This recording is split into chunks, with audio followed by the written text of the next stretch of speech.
Welcome to the Emanations of Light Podcast. I'm your host, Audrey.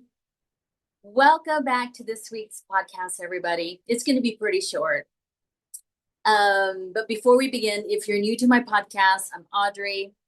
I serve as a Divine Ascension guide, healer, and multidimensional artist. And, all my links will be provided in the description page if you desire to work with me or purchase any of my sacred malas.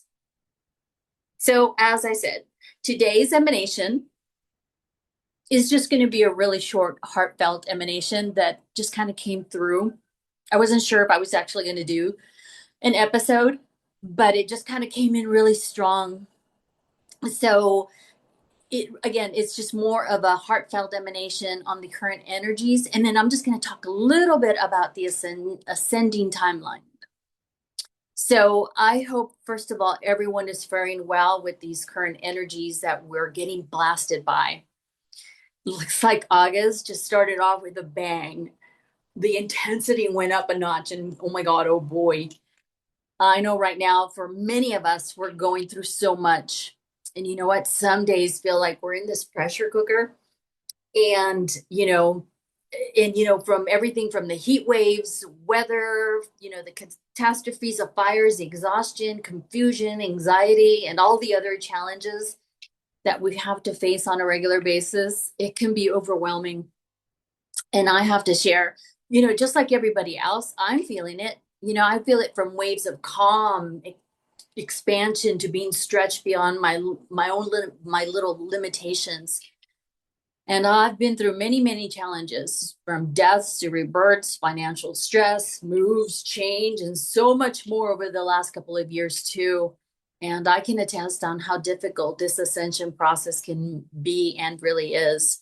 There's no doubt about that these dark nights of the soul's initiations will definitely take you to the brink and back. And then sometimes circle back. And oh my God, it totally sucks. And then, on the days that I feel that I'm getting hammered, honestly, sometimes I wonder, why the heck did my soul choose some of these initiations that I've had to endure and go through? And, it's just beyond me. Yet we continue on, and we must. Even when it all seems impossible and it's, just utterly exhausting. And I'm always amazed by the human spirit on how much the capacity to overcome and still choose love. And it's the essence of love that always prevails and can literally move mountains. Maybe this is why our hearts are constantly getting targeted on this ongoing spiritual battle we find ourselves in. And if you haven't already noticed we are in one, then just take pause and look around. You see it everywhere, from the ways we turn against each other, in the ways that life has and wants to disappoint us, creates division, in the ways, the governments want to control us, spy on us, and create hostile inhabitants, or environments, in all the ways companies try to manipulate us by overcharging for cheaper products and goods and so forth. It's a constant bombardment to the human spirit, and it's a way to try to break us down. And especially those of us who are awake and aware, the battles and the targeting at times is overwhelming, exhausting, and utterly painful. But we know that it's part of this game in the illusionary world. And yet we continue on every day with resolve, tenacity, and love's grace, because we know that love is the only way through this. This love is so different from what most people think it is, because this love is pure. And it doesn't come with conditions attached to it, honestly, because it's true unconditional love. And it's the technology of the heart. Now, I'm not saying that we don't feel pain, discomfort, disappointment, anger, etc., because we do, and I certainly do. But this is where the inner work happens. It's about learning to alchemize our emotions, pains, etc., into something good, instead of getting consumed by it or creating more of the same nonsense. And it's not easy, but it's why we came here. There are many here right now doing this sacred work, alchemizing their pain and the pain of the collective into something sacred known as the ascending timeline, the new earth timeline. And it's available to all. The spiritual awakening journey is available to anyone who finally decides to take the leap, no matter where you are. But the only caveat is that you must not only have the desire to awaken and ascend, but you must also do the inner work and alchemize the shadow bits, your karma, and raise your frequency and become fully self-aware. And then once you begin to realize your own divinity, you are less likely to wait for an external force to come save you, because you realize this is within you. This is why I speak on the subject so much of divine spiritual sovereignty, because it's remembering who you are as this amazing spiritual being in this small compacted suit. And right now, the stardust is stirring in you, and it's trying to break you free from all the limited circumstances, thoughts, constructs, dynamics, emotional struggles, and so forth. Excuse me. This is why perhaps it feels so heavy right now for so many, because the soul, your spirit, is way more powerful than the mind. The way you have been conditioned to think, to live, to do, to be, it doesn't suit your spirit anymore.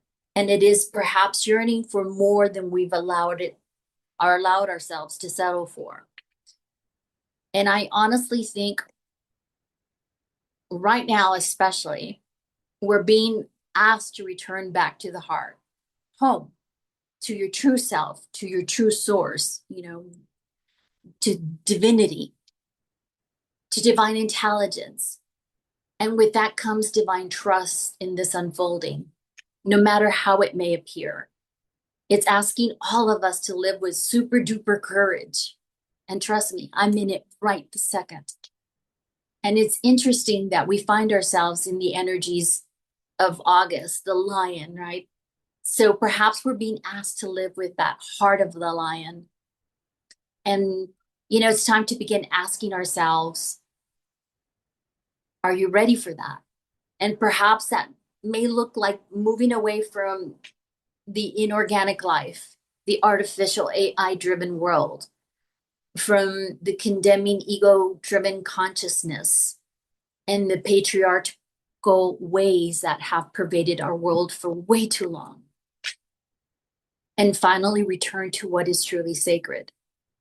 Real connections, organic relationships, organic products, more time in nature, which I long for, trust me.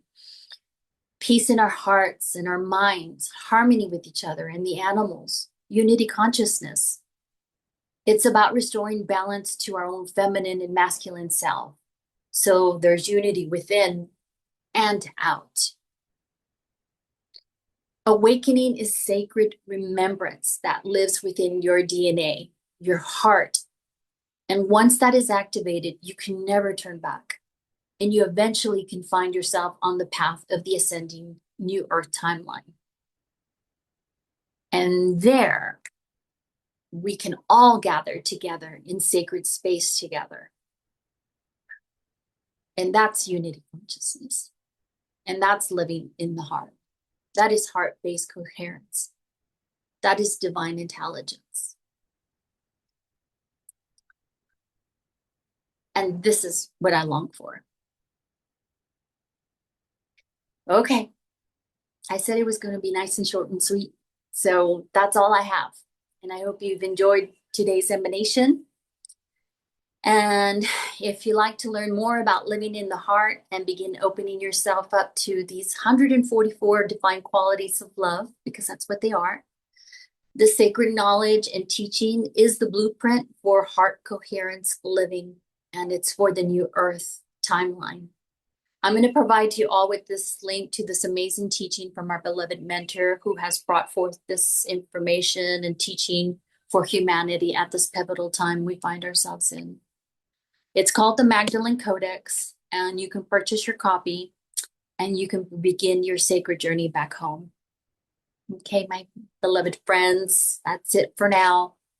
I send you all so much love and blessings. Bye. Bye for now.